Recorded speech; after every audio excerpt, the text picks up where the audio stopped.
nggak lupa. Oke. Nah, oh iya. Udah ya Mbak ya? Ya Bu, siap. Ya. Oke, terima kasih Bu Marika. Assalamualaikum warahmatullahi wabarakatuh. Waalaikumsalam warahmatullahi wabarakatuh. Makasih Bu Marika sudah berkenan untuk diajak Cimit sama saya, Iya Bu. diajak Cimit sama saya terkait dengan pelaksanaan pelatihan pendidikan inklusif. Jadi ceritanya gini Bu Marika, saya ini kan ikut pelatihan pendidikan inklusif ya tingkat mahir untuk tahun 2026. Nah, salah satu tugasnya, ini tugas pertama masih aktivitas 1.1.4. Ini saya diminta untuk melakukan sesi wawancara dengan salah satu guru di sekolah saya yang sebelumnya sudah memiliki semacam pelatihan atau mungkin sudah pernah punya pengalaman bergerak atau berkecimpung di pendidikan inklusif. Iya Nah, Bu. kan saya melihat Mbak Marika ini kan pernah ngajar SLB ya, pernah Iya, ngajar betul. SLB, Mm, SLB Negeri Tulang Tulang Bawang Bawang Barat. ya. Iya Bu. Kemudian ini izin juga saya rekam, mana tahu nanti rekaman ini dibutuhkan untuk keperluan dokumentasi ataupun pelaporan. Baik Bu. Nah, tapi sebelum sesi wawancara mungkin ada beberapa hal yang ingin saya paparkan ya Mbak ya. Ini Iya Bu. untuk identitas informan, nanti kalau misalnya ada yang keliru, ada yang salah, nanti saya revisi. Jadi yang pertama kan identifikasi informan. Dalam hal ini saya memilih Bu Marika sebagai informan. Hmm. Bu Marika ini seorang guru bimbingan konseling di SMA 1 Tumi Jajar, Tulang Bawang Barat. Alasan memilih Bu Marika menjadi informan adalah karena sebelumnya pernah bertugas di SLB Negeri Tulang Bawang Barat ya Mbak ya. Iya benar Bu. Ikuti pelatihan tentang penanganan anak autis dan pelatihan keterampilan yang harus dimiliki oleh guru SLB. Nah ini ada yang perlu direvisi nggak Mbak di bagian ini Mbak? Kayaknya enggak sih Bu. Aman Udah. ya? Mm, Oke. aman. Ya, dengan pengalamannya menangani anak autis, saya tertarik untuk berdiskusi lebih dalam dengan Bu Marika. Itu ya. Tapi mohon maaf karena seharusnya wawancaranya dilakukan secara langsung, ini karena sesuatu dan lain hal, maka saya lakukannya secara online ya dengan menggunakan platform Jimit. Nah, Bu Marika ini juga sering berpartner dengan saya ya dalam Iya. kapasitas sebagai wakil kurikulum, khususnya dalam penentuan mata pelajaran pilihan bagi siswa kelas 10 dan beberapa program bimbingan konseling lainnya. Selain itu sebagai guru mata pelajaran guru BK, sebagai guru mata pelajaran, saya juga selalu berkoordinasi dengan dan berkolaborasi dengan Bu Marika, khususnya saat menghadapi berbagai persoalan karakter anak dan pengembangan karir anak di masa mendatang ya, Mbak ya. Iya betul.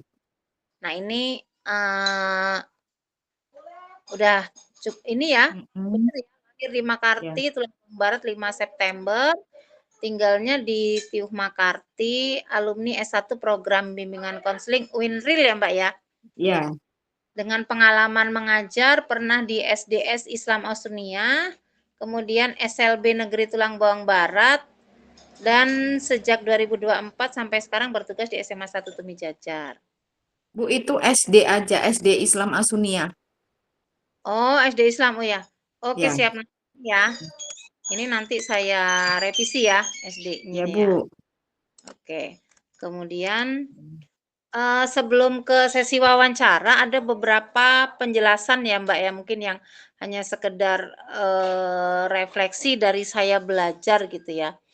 Jadi tentang MTSS dan dukungan 3 tingkat.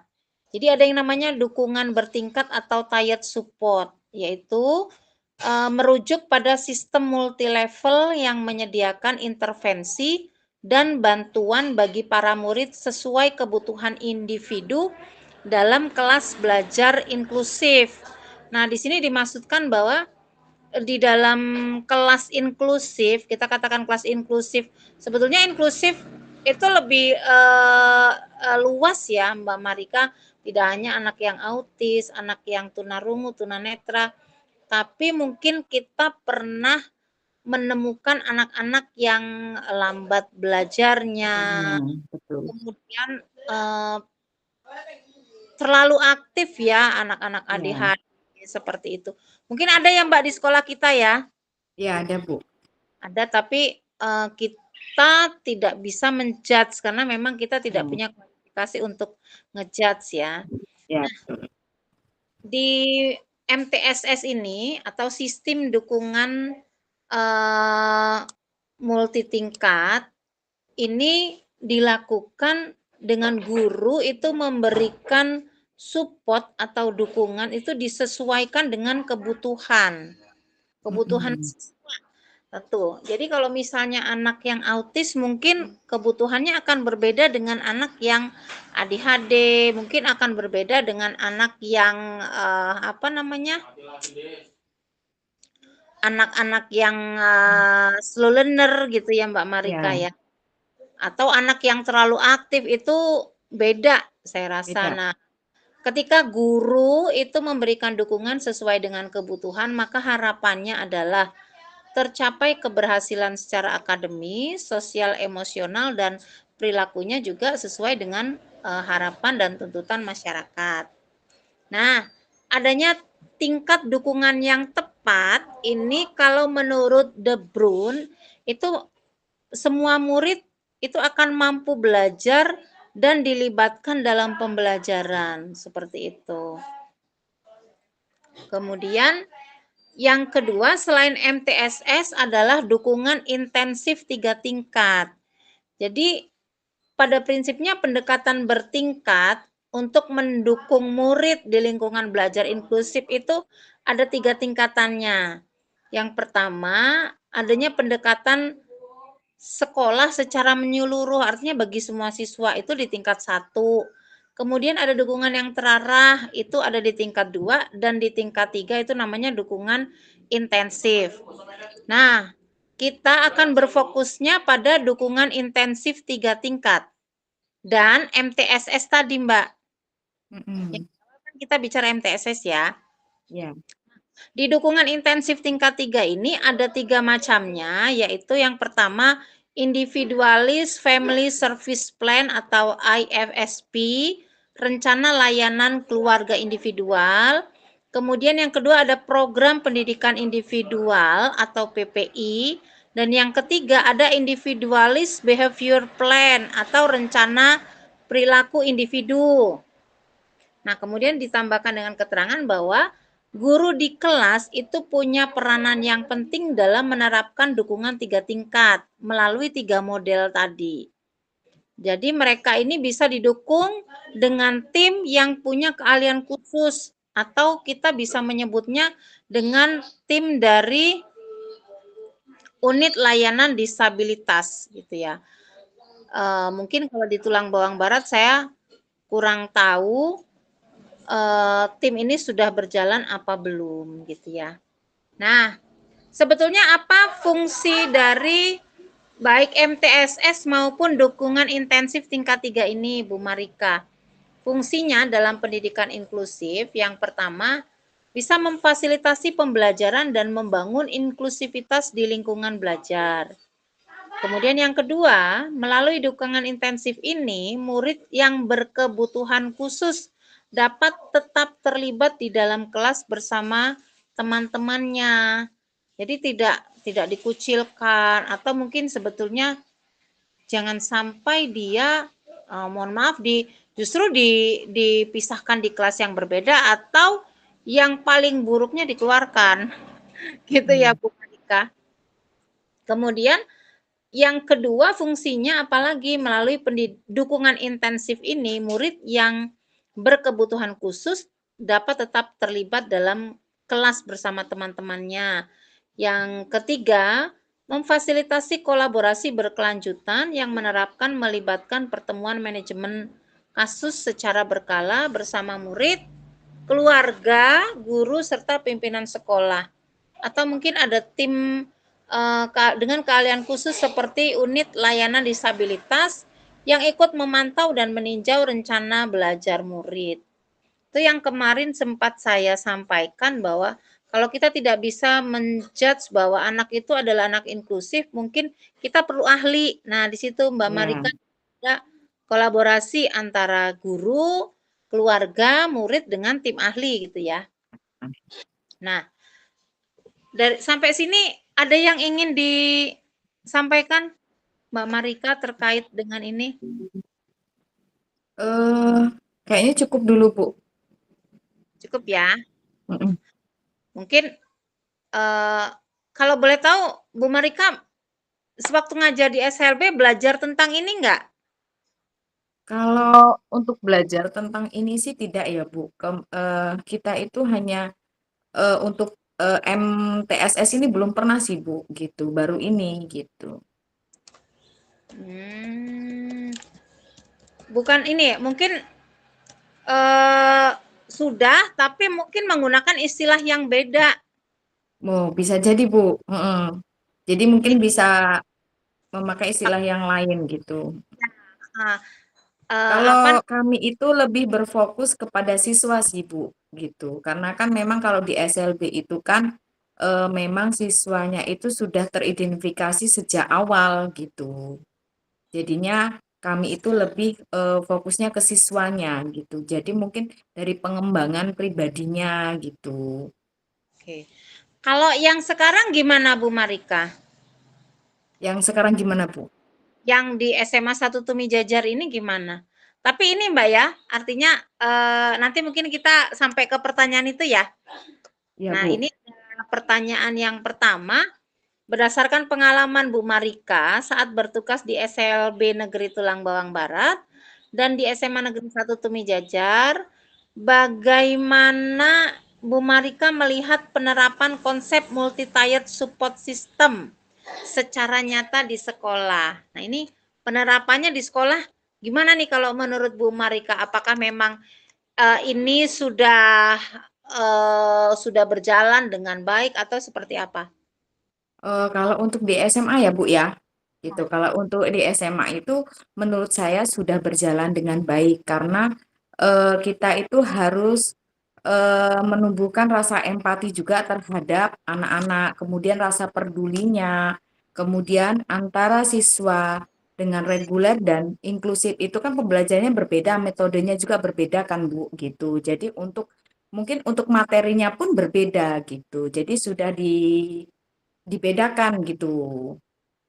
Jadi gitu materi misalnya lebih sederhana untuk anak berkebutuhan khusus gitu. Materinya lebih disederhanakan. Kemudian untuk waktunya juga mungkin kita untuk waktu contoh kalau ulangan nih Bu. Kalau untuk siswa reguler kan biasanya kita 1 jam nih umpama. Nah untuk yang untuk anak disabilitas itu mungkin kita lebihkan waktunya begitu sih Bu. Siap, siap, siap. Oke, jadi kalau menurut Bu Marika seperti itu ya. Ya. Kemudian ke pertanyaan yang kedua. Menurut Bu Marika, apa tantangan terbesar bagi guru kelas dalam memberikan dukungan sesuai kebutuhan individu di lingkungan belajar? Nah, apakah ini kalau Bu Marika kan guru BK gitu ya. Tapi pastikan guru-guru kelas atau guru mata pelajaran sering sering dong ngobrol sama Bu Marika gitu ya. Ini gimana Ya. sih? Gitu ya. Nah, menurut Bu Marika ini apa sih tantangan yang terbesar? eh Tantangan terbesar ini ke orang tua ya Bu ya, gitu. Jadi Heeh. kadang Guru, kan ya Mbak maaf. Jadi tantangan terbesar tadi kan di apa MTSS itu kan bagaimana guru itu bisa memberikan dukungan sesuai dengan kebutuhan siswa kebutuhan tadi ya, anak. kebutuhan siswa. Tujuannya kan Hmm, keberhasilan. Nah, kalau menurut Bu Marika, apa tantangan bagi guru atau apa tantangan nih bagi Bu Marika dengan apa namanya penerapan MTSS ini?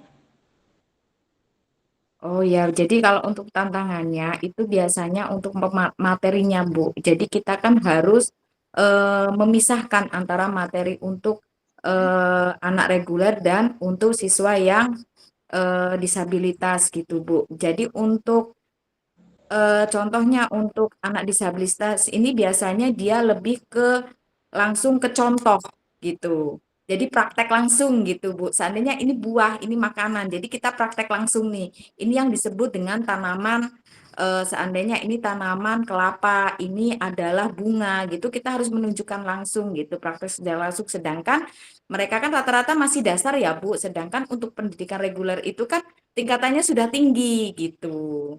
Jadi memang kalau kita sendiri itu memang butuh fokus dan waktunya lumayan gitu loh, Bu. Mungkin ini ya, tujuan pembelajarannya, CP-nya gitu yang harus disesuaikan gitu ya? Mm-mm.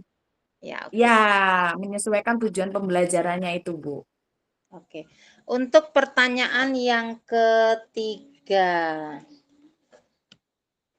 dengan pengalaman Bu Marika menangani anak-anak autis yang sebelumnya pernah di SLB Tulang Bawang Barat ya, dan anak-anak dengan kesulitan belajar, maupun anak-anak yang sering melakukan pelanggaran terhadap aturan sekolah.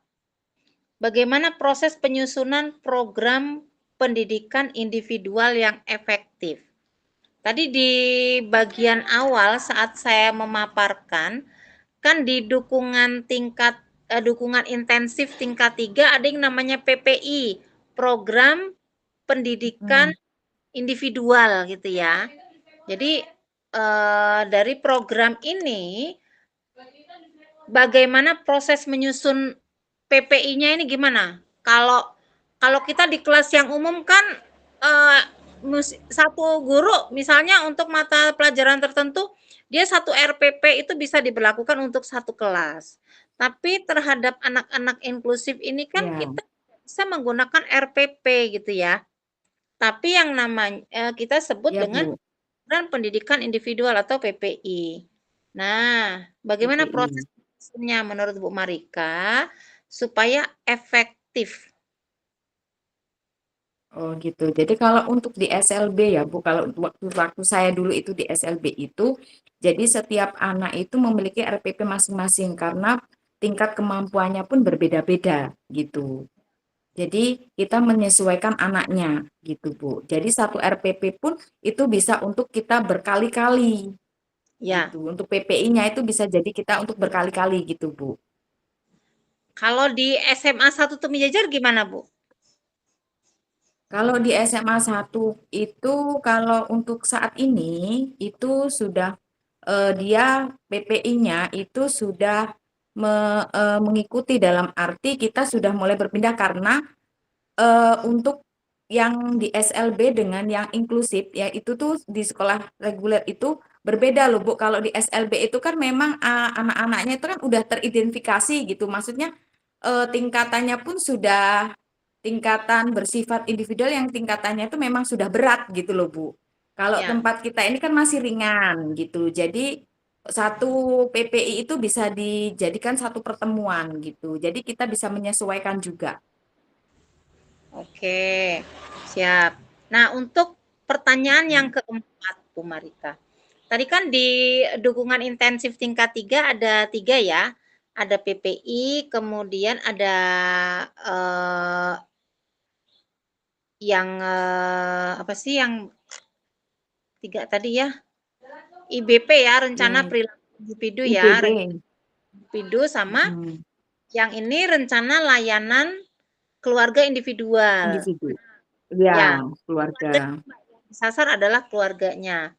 Nah, pertanyaannya seberapa krusial atau seberapa pentingkah pelibatan keluarga dalam mendukung keberhasilan akademis, sosial emosional, dan perilaku anak? Bagaimana cara Bu Marika selama ini bisa berkolaborasi berkolaborasi dengan keluarga dari anak-anak inklusif yang ada di SMA, yang ada di SMA 1 Tumi Jajar. Ya, Coba, Bu. baik Ibu, terima kasih. Kalau untuk di SMA memang kita untuk menjelaskan itu sulit ya Bu ya gitu. Terkadang orang tua itu tidak bisa menerima dalam arti belum menyadari bahwasanya siswa tersebut itu mengalami berkebutuhan khusus gitu.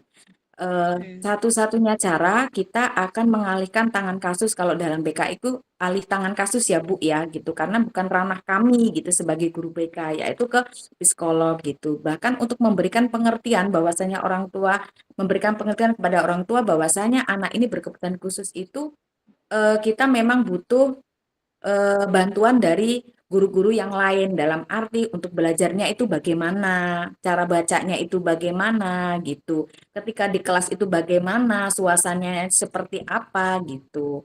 Jadi memang kita harus memberikan pengertian kepada orang tua bahwasanya ya anak tersebut harus ke psikolog gitu. Jadi kita tidak bisa mengejas bahwasanya anak ini sih seperti ini gitu. Jadi memang harus ada lampirannya gitu, Bu. Jadi kita mungkin kerjasama dengan orang tua. Setelah itu kan nanti berkomunikasi, nanti ke depannya seperti apa, itu kan ada tahap-tahapannya gitu. Jadi Iya. kemarin sempat ada satu siswa ya, Bu, kebetulan di sekolah SMA 1 Tumi Jajar itu memang yang kami maksudnya terindikasi lah bahwasanya ada berkebutuhan khusus gitu. Kami menyarankan untuk psikolog. Kebetulan kemarin sudah ke psikolog, minta ada pengobatan, jadi izin 1 minggu untuk proses pengobatannya begitu. Jadi ini belum ada lagi ke depannya untuk seperti apa hasilnya seperti apa belum ada laporan gitu Bu. Jadi gitu, baru masih tahapan gitu. Oke, masih tahapan observasi. Nah, Ya, sementara observasi. tahapan observasi itu Bu Marika tetap menjalin komunikasi kah dengan keluarga Betul. anak tersebut? Ya, betul Bu. Kami tetap menjalin komunikasi karena tetap karena nanti kita akan melaporkan hasilnya itu seperti apa. Apakah nanti diagnosanya itu seperti apa. Jadi kita nanti bisa bicarakan dengan guru-guru yang lainnya untuk metode pembelajarannya itu akan seperti apa begitu Bu.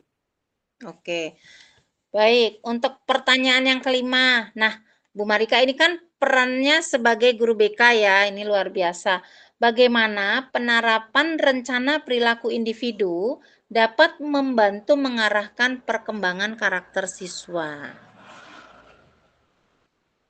Kan Ya tadi untuk ada tiga. perkembang Ah, ya ya, yang berkaitan sama keluarga, IFSP, kemudian PPI, dan ini yang IBP ya, Rencana Perilaku Individu.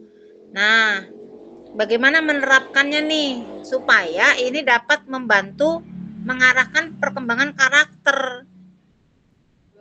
Selama itu ini perlu gimana Bu? selama ini kan misal nih yang apa namanya tadi yang anak sekarang sedang di dalam masa observasi ya, dalam masa observasi nih. Misalnya misalnya ternyata setelah dia diobservasi itu ternyata, dikategorikan sebagai anak inklusif dengan kriteria ini X gitu ya. Ya. Bu Marika kan kemudian membuat rencana perilaku individu nih, harapannya Mm-mm. rencana perilaku individu yang Bu Marika buat ini akan bisa membantu mengarahkan anak tersebut supaya memiliki karakter yang baik. Seperti itu Ya, maksudnya. kalau itu kita akan melihat yang pertama diagnosanya seperti apa. Kemudian untuk karakternya itu kita itu ibu kemungkinan untuk karakternya itu kita akan memberikan pembinaan. Kemudian setelah pembinaan itu kita pendampingan Bu, gitu. Oh, oke oke. Ya, pendampingan. Jadi pendampingan untuk dengan teman-temannya ketika mereka berinteraksi itu kan harus adanya pendampingan Bu gitu. Kita itu intinya tidak bisa melepas gitu. Harus semuanya itu harus didampingi gitu. Pendampingan intinya Ibu. Oke, siap. Baik. Jadi harus ada pendampingan ya. Tentunya yang Ya, kan tidak Bu Marika saja sebagai guru BK ya, ya, tapi juga betul. yang lain gitu ya Bu Marika Ya. ya. Oke. Nah, Biasanya yang juga kalau di sekolah inklusif itu ada guru khusus untuk ABK, biasanya gitu sih, Bu. Iya, iya, iya, iya. Gitu, Tapi terkhususkan. belum ada pengkhususan ya, karena Iya, memang betul. apa namanya, memang untuk kompetensi guru di bidang pendidikan inklusif juga memang masih sangat-sangat kurang ya, gitu ya Bu Ya. Marika. Kemudian yang keenam, sejauh mana dukungan intensif tingkat 3 ini benar-benar efektif bisa memfasilitasi murid yang berkebutuhan khusus untuk tetap bisa terlibat di dalam kelas reguler. Menurut Bu Marika, sejauh mana sih yang sudah diterapkan selama ini?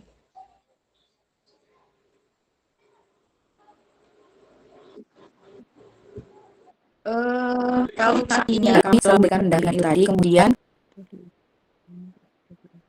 apa ini Bu soalnya nanti? Sejauh mana dukungan intensif Heeh. tingkat 3, tadi kan ada Hubungan yang pendampingan keluarga, yang heeh, kemudian pendampingan pendidikan rencana individu, pendidikan gitu. perilaku ya, rencana perilaku. Ya, Nah, sejauh mana sih menurut Bu Marika dukungan intensif 3 tingkat dengan 3 model ini bisa benar-benar efektif dalam memfasilitasi anak-anak inklusif supaya mereka itu bisa tetap belajar di dalam kelas yang reguler. Jadi, walaupun dia mungkin perilakunya kurang baik, itu dia tetap bisa bisa ada di kelas dan belajar. Mungkin dia yang slow learner, itu dia tetap bisa ikut belajar dengan teman-temannya. Gimana Bu, sejauh mana yang sudah dilakukan? ya, yang paling utama kalau di kelas itu ya Bu, kita menciptakan suasana kelas yang nyaman. Mhm. Gitu. Jadi terus tempat duduknya juga nyaman. Jadi kan memang rata-rata anak berkebutuhan khusus itu nggak bisa bising Bu gitu. Jadi mereka tuh harus memang benar-benar nyaman gitu. Bagaimana sih untuk pengaruhnya dengan anak-anak reguler itu kita memberikan rasa empati, peduli, tidak membeda-bedakan gitu. Jadi menumbuhkan rasa empati. Oh iya nak, ini sama gitu. Jadi kita tidak ada perbedaan gitu Bu. Jadi kita memberikan suasana kelas itu bagaimana kelas itu sudah kondusif dan nyaman gitu. Oke, jadi kalau, yang pertama harus ada itu nyaman dulu gitu ya, Ya, kelasnya nyaman dulu, nyaman dulu. kondusif. Ya sehingga ketika kelas itu sudah nyaman, sudah kondusif, maka diharapkan siapapun yang ada di situ dia akan betah gitu ya untuk Ya, belajar gitu ya betul Bu Bu. Mad. Awal kuncinya dari situ. Yang penting nyaman dulu. Ya, oke. Nah, yang ketujuh Bu Marika, sebagai pihak yang sering berkoordinasi dan berkolaborasi dalam menghadapi persoalan karakter anak, bagaimana Bu Marika melihat peran pertemuan manajemen kasus yang melibatkan guru, keluarga, dan tim ahli untuk memantau rencana belajar murid? Bu Marika, saya tanya dulu, selama ini kalau Bu Marika berkoordinasi, berkolaborasi, Bu Marika sebagai guru, kemudian mungkin ada dari bagian kesiswaan gitu ya, wakil kesiswaan, atau mungkin kepala sekolah, atau mungkin wali kelas, atau mungkin guru wali, intinya dari pihak sekolah dan keluarga. Itu ada nggak di dalam apa namanya kolaborasi tersebut tim ahlinya? Ada atau tidak? Kalau untuk saat ini belum pernah Bu, karena memang di sekolah itu belum ada gitu. Kami belum di sekolah itu belum ada gitu. Jadi kalau memang tim ahli itu kita di luar Ibu, di luar sekolah gitu. Jadi memang belum ada tim ahli selama ini. Ya, tim ahli yang dimaksudkan di situ bisa bisa saja yang berasal dari ULD atau Unit Layanan Disabilitas. Memang Ya, betul. seharusnya itu memang adanya di tingkat kabupaten, di tingkat provinsi memang Ya, harusnya ada, tapi mungkin belum. Kalau di Tulang Bawang Barat saya kurang tahu apakah memang iya sudah ada atau atau belum. belumnya gitu. Ya, gitu ya. Tapi sejauh Mm-mm. ini belum gitu ya. Jadi Ya, sejauh ini belum. ya, jadi yang berkoordinasi dan berkolaborasi adalah dari pihak sekolah Sekolah, dengan orang tua. orang tua ya. Oke. Ya, Bagaimana kalau misalnya begini? Jadi kan sering ada nih polisi datang ke sekolah untuk melakukan sosialisasi tentang bahaya narkoba, narkoba. tentang. Nah, itu menurut Bu Marika bisa nggak dipandang sebagai itu tim ahlinya? Hanya datangnya beda waktunya gitu. Oh, kalau untuk itu memang tergantung dengan kayak kasusnya ya Bu ya gitu. Dalam arti kalau itu kan penanganan untuk narkoba bisa juga gitu. Tapi kita juga harus melibatkan dari segi lain gitu. Nah, Jadi memang kalau untuk polisi memang sering Bu dari Polres, dari Polsek itu sering datang ke sekolah untuk mengenai eh, membicarakan tentang narkoba itu sering memberikan pembinaan gitu. oke. Kalau yang tim ahli dari unit layanan disabilitasnya belum ya Bu ya? Belum pernah Ibu, ya. Ya, mengingat guru di kelasnya yang pertanyaan ke-8 yang terakhir Bu Marika, mengingat guru di kelas itu punya peran yang penting dalam menerapkan dukungan tingkat 3, apa pesan atau saran dari Bu Marika bagi guru-guru reguler yang harus menerapkan sistem ini di dalam kelas inklusif? Ya, kita yang pertama pesan ya Bu ya, pesannya ya gitu. Kita harus sabar. Yang pertama adalah sabar, yang kedua kita harus menciptakan suasana kelas yang nyaman dan aman terlebih dahulu. Kemudian kita membuat metode yang menarik, pembelajaran yang menarik di mana untuk siswa reguler dan ABK itu bisa menerima gitu. Oke, ada lagi Bu mungkin pesan-pesannya? Kita juga harus menumbuhkan rasa empati dan peduli, Bu. Empati dan peduli ya. Ya. Oke, baik. Oke, Bu Marika, terima kasih banyak sudah sangat membantu dengan pertanyaan-pertanyaan yang uh, saya rasa mungkin ini yang perlu dibahas sebetulnya tidak hanya dengan Bu Marika ya, tapi dengan keseluruhan rekan-rekan guru di satuan pendidikan SMP. kita ya, Ya, seperti Bu. itu. Mudahan apa yang disampaikan oleh Bu Marika itu ada banyak manfaatnya untuk kita semua. Itu Amin. saja. Terima kasih banyak Bu Marika. Nanti kalau misalnya ada hal yang kurang atau mungkin ada hal yang kurang jelas atau ini bisa saya tanyakan ulang ya Bu Marika. Ya, baik Ibu. Terima Ya, kasih. terima kasih banyak Bu Marika. Iya, Saya akhir sama-sama Ibu. maaf mengganggu waktunya ya. Terima kasih sekali lagi. Saya akhiri billahi taufik walhidayah. Wassalamualaikum warahmatullahi wabarakatuh. Saya Waalaikumsalam warahmatullahi wabarakatuh.